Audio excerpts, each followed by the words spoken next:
Well, there's no limit to the subject matter that we can throw at Brian Wong and that he hasn't done some research on and some theorizing about. And today we're going to talk about the population.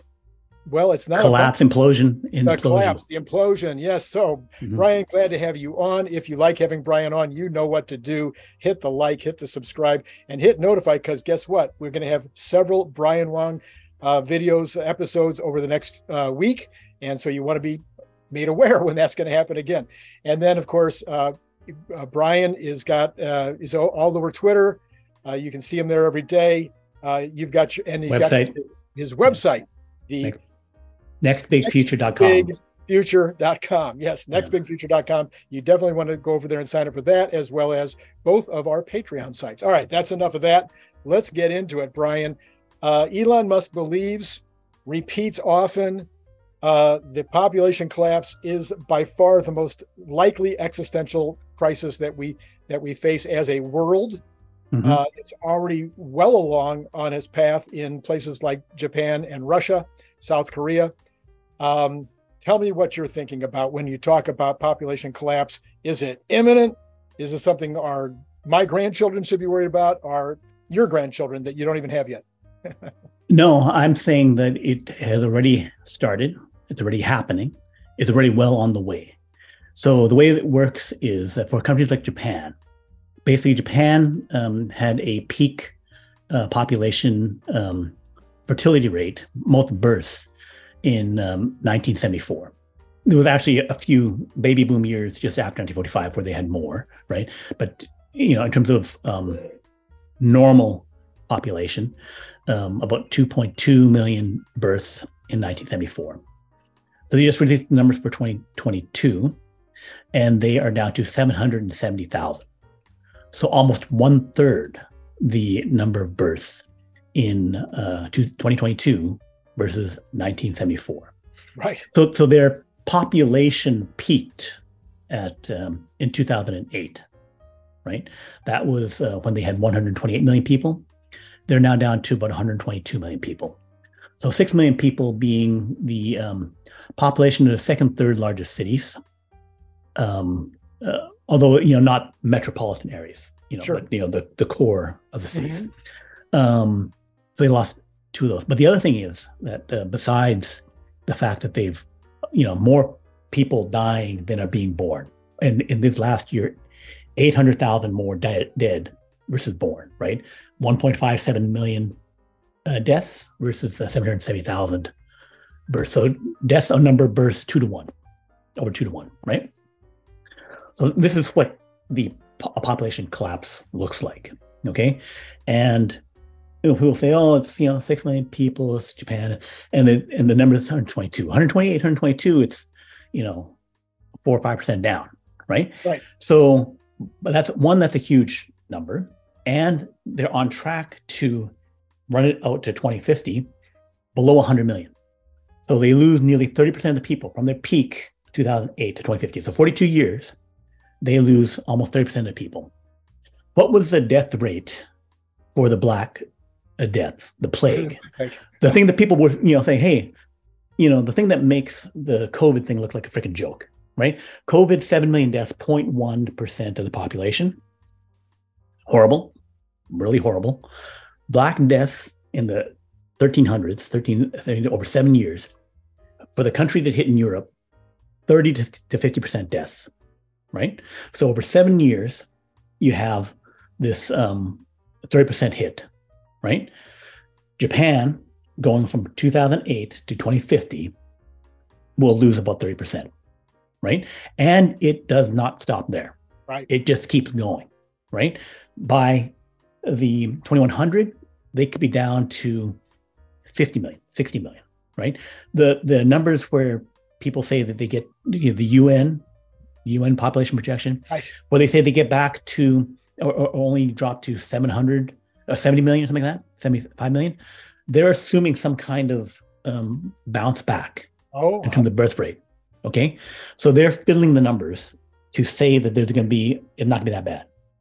But Japan spent over $200 billion to go from 1.25 up to 1.45 briefly in 2015, and then now back down to 1.25. Okay, because you pay people, and then they say, "Hey, let's have a baby now instead of 5 years from now." So you pull the babies forward, right? But you don't necessarily increase the number of babies, right? And people say, "Well, it's just Japan." China is at 1.18 births, and thing is, what are these numbers? 1.18, 1.25. Those numbers are the total average number of births for a woman over her entire life. So why do they say replacement rate is 2.1?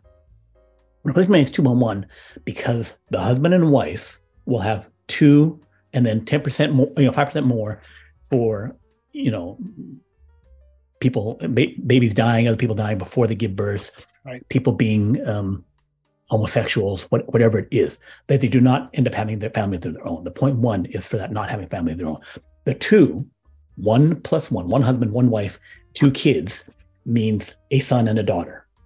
The mother has a daughter. On average, a mother has a daughter. That's what you have the 2 at. So very simple. Yes. 1 plus 1 does not equal 2 anymore. In these countries, 1 plus 1 equals, in Korea, South Korea, 0.78. So that means one woman has 0.39 daughters. Okay? 0.39 daughters. Well, I say, oh, look, then it's over the 180 years, we're going to lose half or 2/3 of our population, right? But it's far worse than that, because a woman is fertile, say, from 15 until 38. She has the daughter, one daughter, 0.39 daughters. By the next generation, right? So from the daughters that you had from 2000 to 2020, those are the mothers you will have from 2020 to 2050, right? Those are the mothers you'll have at that point. The ones that are born then are the next set of mothers, right? So if you're dropping, in those cases like 1, you're dropping 50% of the mothers. So that's Japan's problem. Japan's down to 1/3 the number of fertile females. Yeah. Back when they had their peak, 74. They're down to about 1/3. When at 2008, they had it down to about half. Okay, so again, we're just talking about Japan, right? So China, 1.4 billion people, a little bit over, they had a population drop. So that means they had peak female 40 years ago, right? Europe, population dropping, peak female 40 years ago, right? So you have your peak fertility rate, you drop below replacement, and then you have fewer and fewer females, and they're having fewer and fewer kids. So it's double down slope, right? It's already deep into the avalanche. In order to turn around, in order to stabilize, not go back up, reignite a boom, just to get stable, you have to get back to 2.1, right? 1 plus 1 must equal 2, right? If you don't have 1 plus 2, you're going down, just a matter of how fast. And if you're at 0.78 or you're at 1, you're going down crazy fast, where you're having the women or less, or more reduction every 40 years, right? In 80 years, you're down to 1/4, right? So it's the decimation of the grandchildren, right? And by the time you get there, like Japan is 30%, about 30% over 65. When you go there, there are senior citizens working road jobs, okay? And then 20 million of them are over 75. Those 20 million people are among those people who are going to die by 2050, right? Because the 75 are older now. Right. And the thing is and why is Japan's economy now just close to being passed by Germany? Germany has 84 million people. Japan has 122. Japan and Germany used to be, per capita income about the same thing. Why did Japan drop down? Because they were not working as hard? Japan's still hardworking people. It's because they're older. Average age 48.4. Average age 48.4. So what happens is people's productivity peaks in their 40s. And then if you have half your people over the peak productivity age, they're slowing down. The people from 50 to 65 are slowing down, right? And so thus your per capita income goes down. right? So people think, oh, it's also the fact that there not be kids up there, it'll be fine. One, you're self-committing these Black Death things, and worse, because you can drop to, like Korea could drop from 55, 52 million, whatever, at their peak, if they get there, to 17 million, right? 70%, right? So these massive drops. So, and the other thing is that every nation, other than some in Africa and Israel and Pakistan, of these few countries, they are all below replacement. Which countries are on that list? India, Bangladesh. Those aren't rich countries. Those aren't countries with super urbanized. They're all below replacement. Okay. So 70% plus of the entire world's population is below replacement. No country has gone below replacement and gone back over replacement. So the thinking that, oh, women will have kids again. It'll happen. We'll just pay them. We'll do this. We'll do that. It had not been done.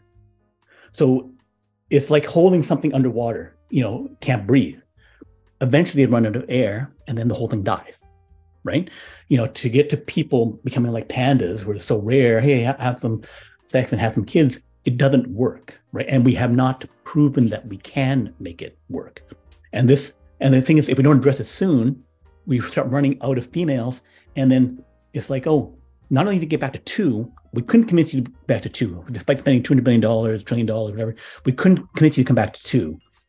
And now you're saying your granddaughters are going to have 4 or 6, right? So I've talked a lot. Go. You have to think of a question. Yeah. So I guess one of the questions would be why. Why are people having so few children? And I can think of a couple right off. You probably have a few more. So one of them might be just this whole idea of overpopulation being a problem, and we shouldn't have children because we're destroying the earth and blah blah blah blah blah. So that would be one. Another one might be I don't wanna. It's kind of like this is a inconvenience to me. I want to be able to play more. I want to for females, they want to be able to go to the workplace and they don't want to have the kids holding them back. So in general, it's kind of I don't want to because I'd rather have wealth, and I don't see the advantage to me of having the child. Another one, of course, would be the ease of not. So birth control, abortion, etc., would make it easy to say no. In past times, even if you wanted to say no, it wasn't that easy. And another percentage of the population, I think, is also saying, oh, I don't want to bring children into this awful world. It's going to be so terrible in the future.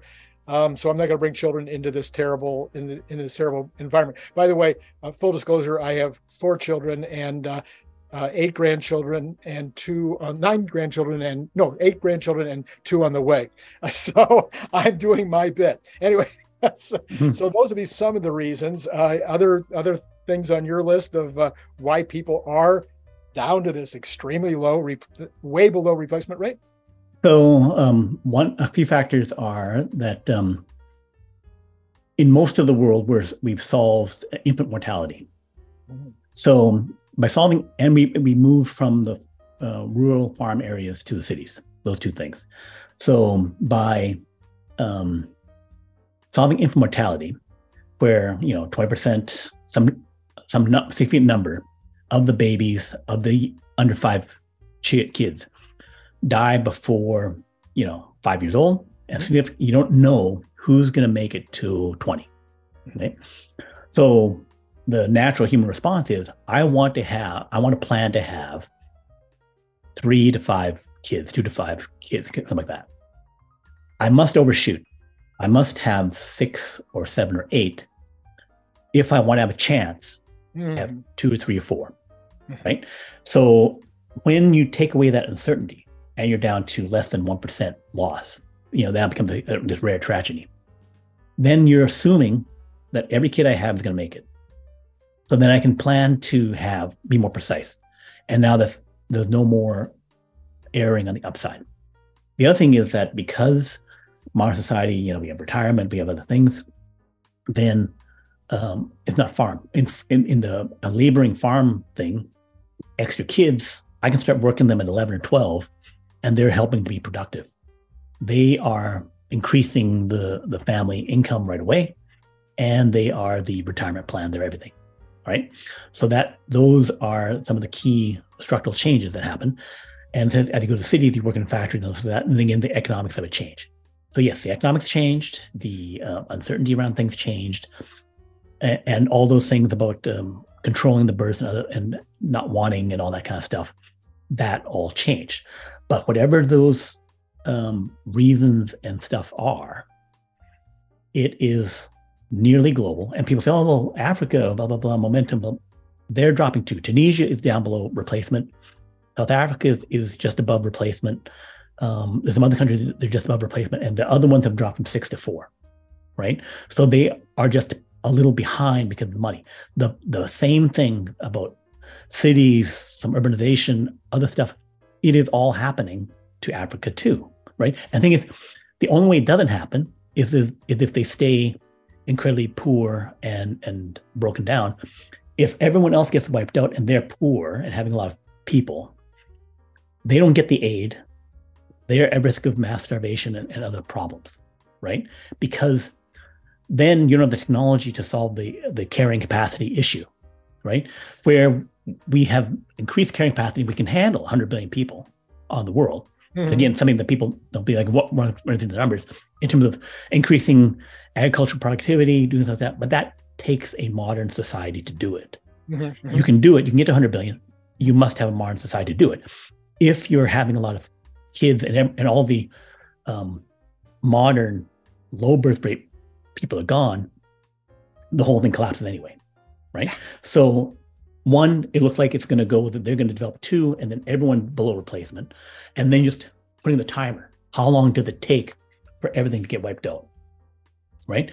If you look at the wildlife bacteria, when the endangered species list, what is endangered? Vulnerable means you have this drop of 30 to 50%. So Japan could be a vulnerable population by 2050.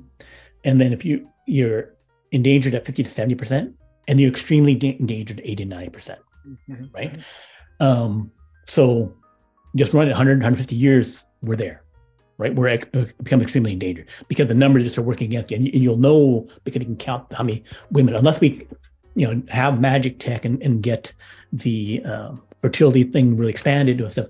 I think one, the money being spent to solve it, and then Japan trying to spend money, their prime minister said it's the most important problem. They can try and spend the money, but you get only this 1.2 to 1.45 move. It is basically a war for tomorrow. That basically not defending the future by restructuring society to handle that. So one, you can restructure things in terms of like having nannies, having state support, making it as easy as it should be for the women. It shouldn't be that tough, and mm-hmm. the family and everything should be supported that way. Failing that, and countries like Japan, South Korea may have to step up to this, or China may have to step up to this. Is you have a standing army of China 3 million whatever armed forces, Japan a few 100,000. The surrogate army of potential mothers needs to be as big or bigger than that, because they're defending, and they're just as more important because they're defending the future. They know not having babies. If I'm a shortfall like Japan, if I'm short 300,000 babies in Japan this year, right, which is the mm-hmm. number, in order to replace the women mm-hmm. or 600,000, then I must have surrogates to deliver 300,000, 600,000 babies. Whatever I'm short, I got to do it. At least to stabilize, and probably I should do more to reverse this problem. I should go higher for a decade or two, right? China, same thing. Need to have a surrogate army of women. You can freeze the eggs of women because IVF works at a few 100,000, maybe a million courses. So that's something that we need to scale up by 1,000 times or 100 times, right? Having surrogate women, IVF, and the IVF and virtual fertilization to test your baby need to be free. You need to freeze the eggs of the people that you want, right? And the people who say, okay, because a lot of it is unplanned childlessness, where the husband and wife were planning. If you interview them, they were planning to have 2 kids, planning to have 3 kids, but then the wife had the career, had the long-term education, had the career, and then the 30 something. And then when you're 30, it's no longer a certainty that you can have the kids. You're down 30 or 50%. And in your late 30s, it goes way down. By 40, you're done, right? So if you have the frozen eggs, that you can hold steady. If you throw the young egg, you can hold steady at 70, 80%. It's not perfect, especially if you get 2-decade-old frozen eggs, right? But at least you have a shot. And then if you have surrogates where you say, okay, I'm doing this career thing, I want to have the kids now, we take away the issue of the 9-month pregnancy by having a surrogate do it. And we can, certain women would be, maybe say, hey, I can have that as my career. I can deliver 5 to 8 kids. I can have 2 of my own, and then I'm paid enough so I can retire at that point, and they should be made national heroes, right? Just like the soldier. I did my 2 tours of duty, whatever. They're heroes, right? Because they've saved the country. The surrogate mothers should be the same thing. And if you do, you can either do it with immigrants, for the United States where you want the cheaper ones to do it, or China can do it with rural women, right? If they want to do it, but they want to have their own, the frozen eggs of the population that they're trying to save. Right. Well, Brian, we've seen the movie. We've Yeah. seen the movie. You don't even need the surrogate mom, right? You just have these big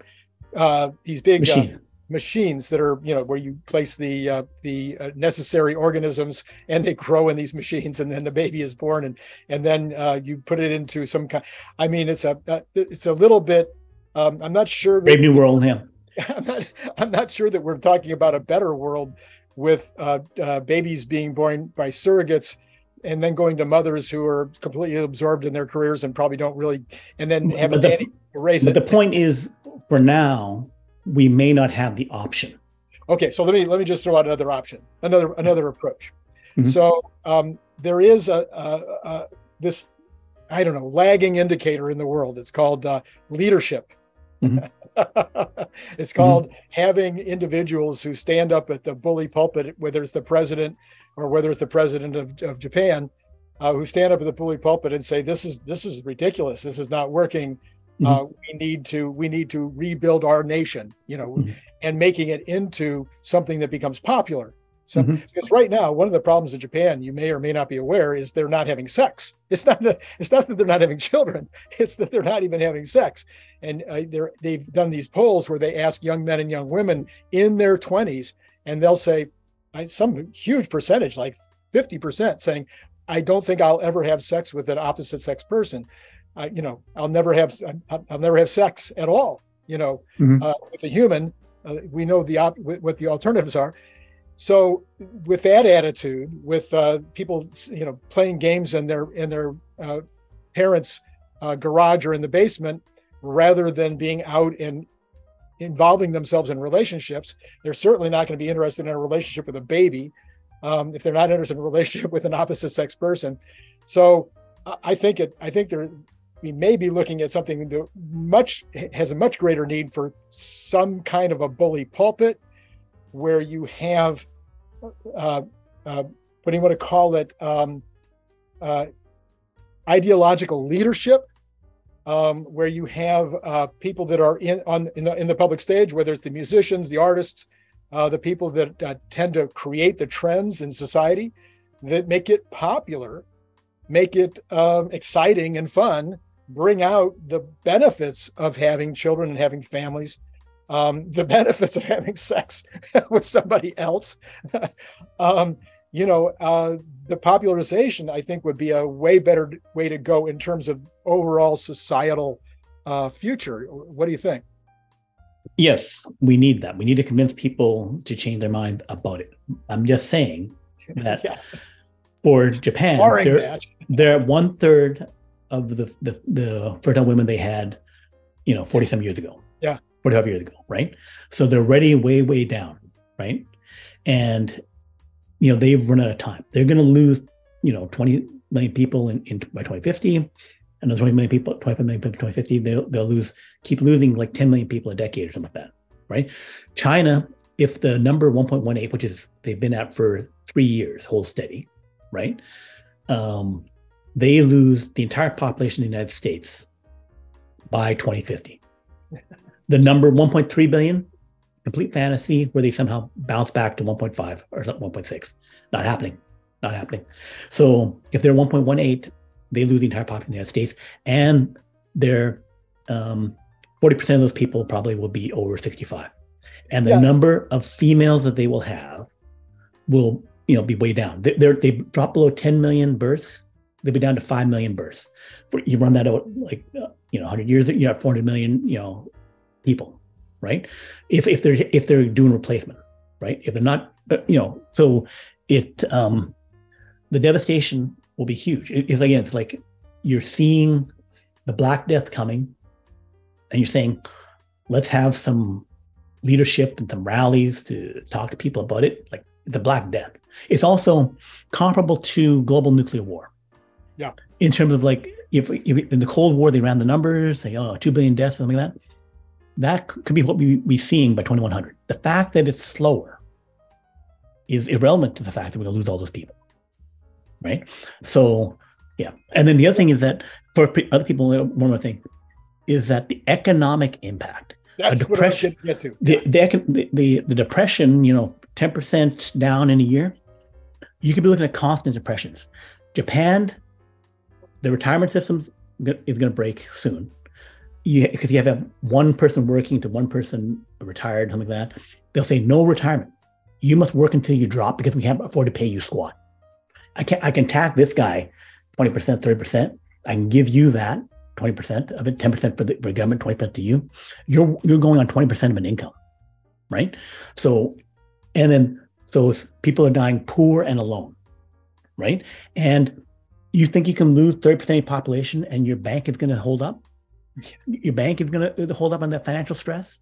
All these jobs and other stuff being wrecked? 30% loss there, 30% loss in China. That's in Europe. So that's 50% of the global economy. 50% of the global economy is going to take a 30% haircut, 15% down in 20 years. You think, oh, I don't have to worry about that because it's just them losing people. This interconnected financial system that you talk about, where one $300 billion bank, two $300 billion banks blew up, Silicon Valley Bank and First Republic. Japan doesn't have these globally important banks. China doesn't have globally. Europe, no, they all have globally important banks. Europe has globally important banks, Deutsche Bank.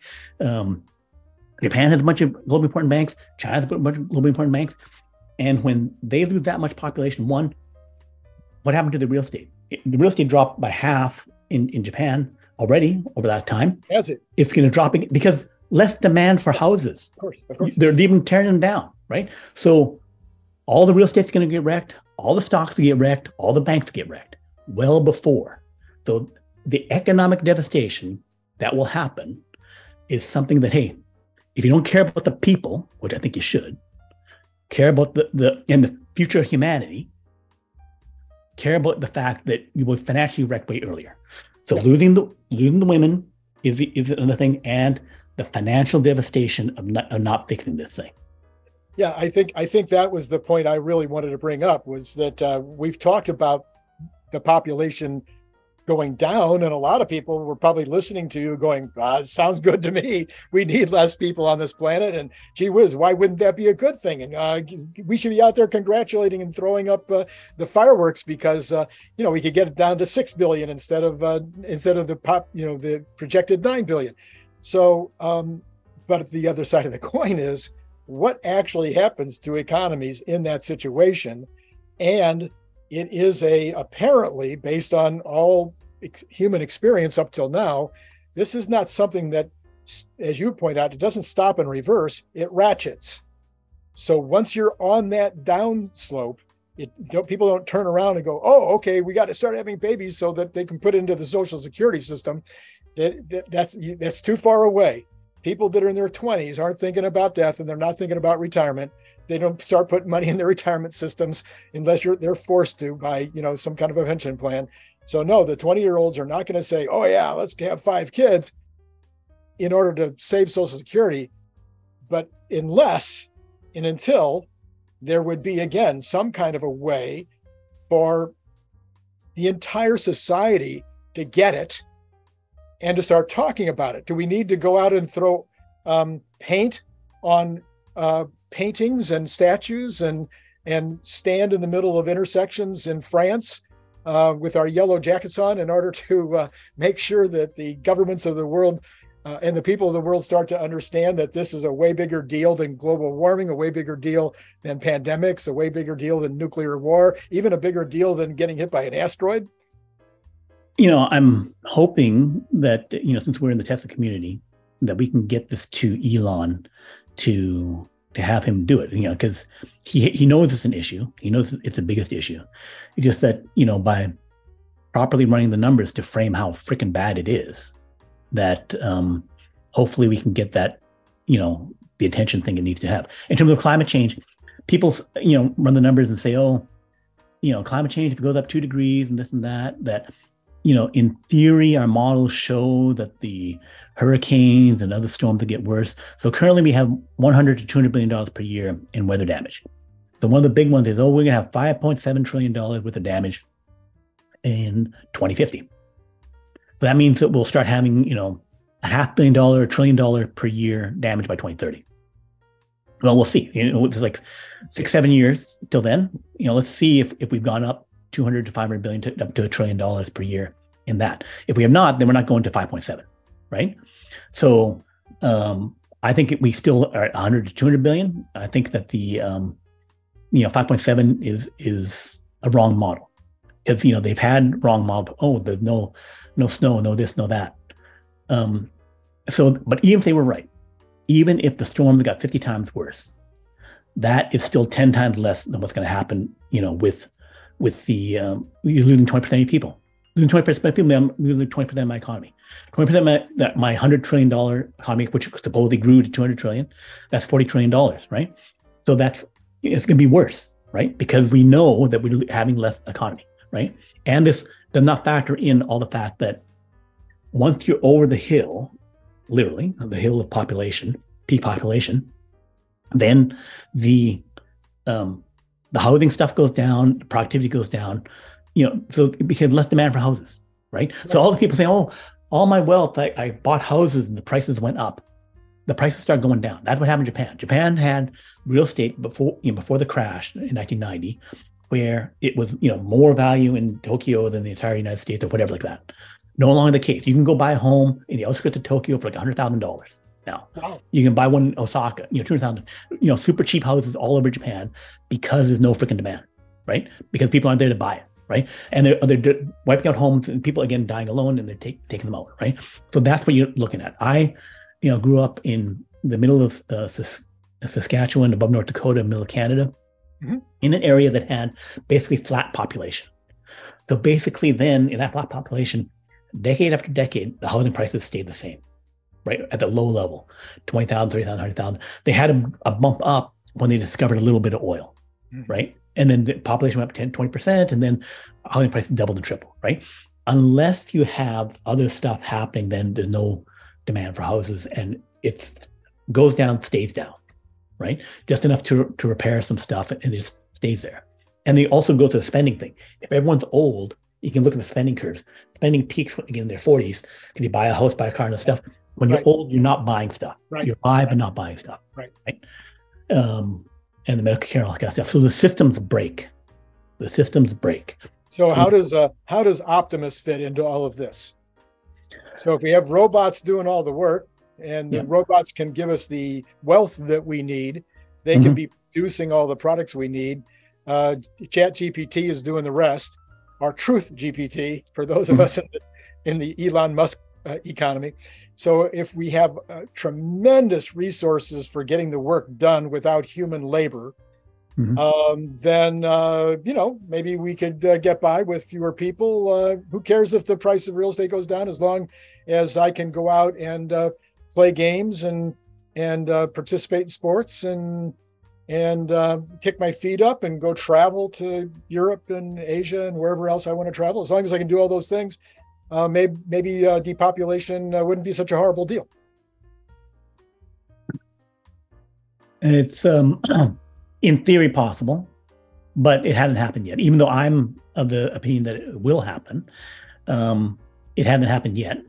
So it may not happen. So then we're really screwed if it doesn't happen. If it does happen, then we could be saved from our debt problem, our climate change issue and the economic impacts, potentially, depending if it's evenly distributed, of this collapse in population, right? So it will mask the devastation. That basically this engine of creativity and productivity will hide the destruction over here, right? But the destruction over on the other side, unless you restore the fertility, still means we would then on a wealthier path to extinction. Yes. Right? So we keep interestingly, the robots might make it worse. So right, if we've got robots doing it all for us, and we got all this wealth, even less of an incentive to put up with a baby. Right. Although, the robots can take care of the baby and do that kind of stuff, but it's so we need to use it and raise the fact that this is a huge problem, that if we're going to apply these things, we have to apply it to this problem as opposed to just to try climate change, things like planting trees and stuff. So these are all solvable things, but we need to solve this now. It needs to be at the priority it should be, which is 10 times higher, 100 times higher than all these other issues, because it's the one that's critical. And it's not like, oh, there's some fancy model that tells me count the women in the population pyramid. Count the women between those ages. No. Look at a drop. And then again, 1 + 1 does not equal 2. Right? If 1 + 1 doesn't equal 2, you're screwed. Brian, I have always been amazed in my entire life, and I don't know about in my teens, but by my 20s, I was already amazed at how smart people pay zero attention to demographics. I can remember the very first time that it hit me is when there was a drop in the baby boom. I mean, the baby boom went to the X gen, and all of a sudden you had 1 million less people per year, and they were going to be in kindergarten soon. And the people, there was nobody paying any attention to the fact that they were going to have to close schools. Right. And all of a sudden you had no kindergartners, and then you had no first graders. And then, when I say no, you had, 75% as many as you had before. And all of a sudden this rippled through the entire economy for the next 20 years as the X gen went through. Nobody planned for it. Nobody set up it, nobody had any plan of how to deal with it. And that's what we're looking at now. It's amazing to me because it is, as you point out, it really is, 90% just numbers. Yeah, it's going to be 10% philosophy, sociology, psychology, but it's basically 90% numbers. You can plot it. The model is easy. Right. It's not complicated, except that unknown factor, again, which I think is really leadership or technology, which I think is a bad second choice. But leadership would certainly be, I think, where it needs to. We would be much better off as a society if leadership is where it comes from. Right. So again, it's something where the numbers are already staring us in the face, where it's already peaked. We're past the point of peak woman for Japan, Europe, China, all the other countries. The world may have hit peak woman 7 years ago. Yeah. If you look at the big population chart, it kind of went down for the last 7 years. It's close enough that maybe it had a bit of a resurgence and stuff like that. The African numbers could fill out things, but developed world, no way. It's definitely gone, So, and then the immigration things in Canada, Australia, Germany, they're trying to offset it, but they're pulling people from other places. But once everyone else is declining, where are you pulling from? Oh, I got another one for you. Now, the robots could help this too, but everybody forgets about the dirty work aspect of things. So when countries get wealthy, they start importing people to do the dirty work, or they start importing products from countries that are still willing to do the dirty work. If in fact we get that wealthy, if the whole world is that wealthy, we're going to run out of immigrants. We're not going to be able to find people to do the dirty work. Maybe this will be something that the robots, again, will be great for. But at some point, you are not going to be happy, folks, if you're sitting at home and there's nobody to do that dirty work, because that means it's going to be you. Anyway. Well, one thing I want to say. Sure.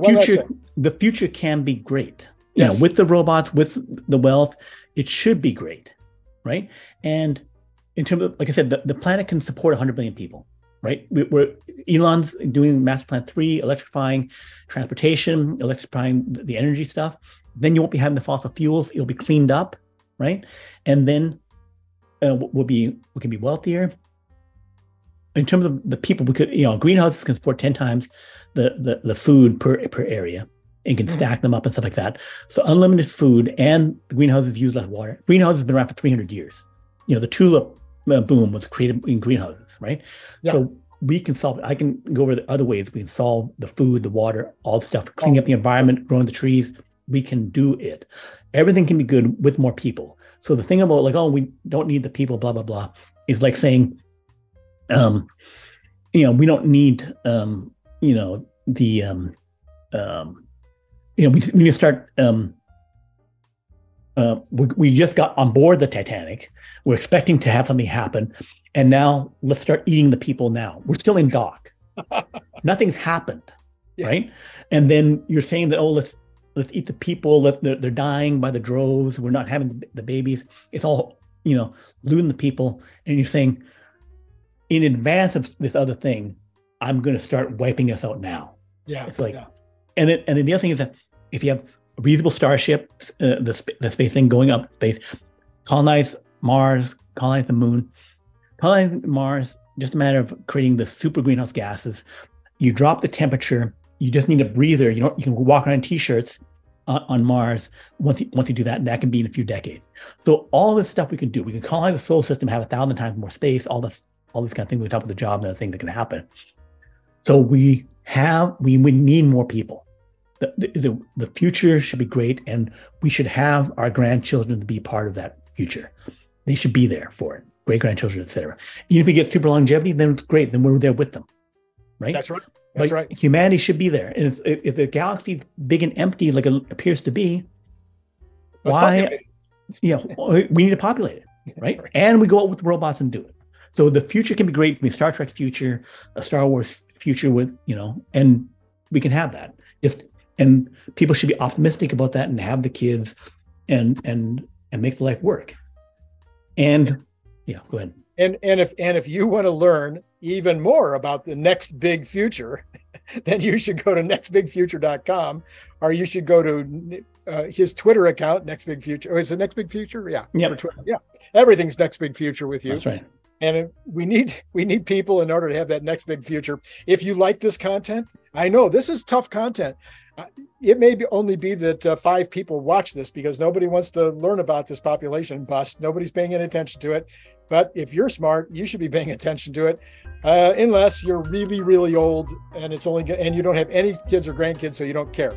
But the rest of everybody should be paying attention to this big, big issue. And guess what? It's Elon Musk's #1 issue also in terms of his concerns about the future of Earth. So thanks again, Brian, for always being a great guest. Hit like, hit subscribe, hit notify, and then we both have Patreon if you'd like to help support our content creation. Okay, thanks again, Brian, and to all of you out there, it's been great talking to you. Click the link below to get your paperback, Kindle, or audiobook now.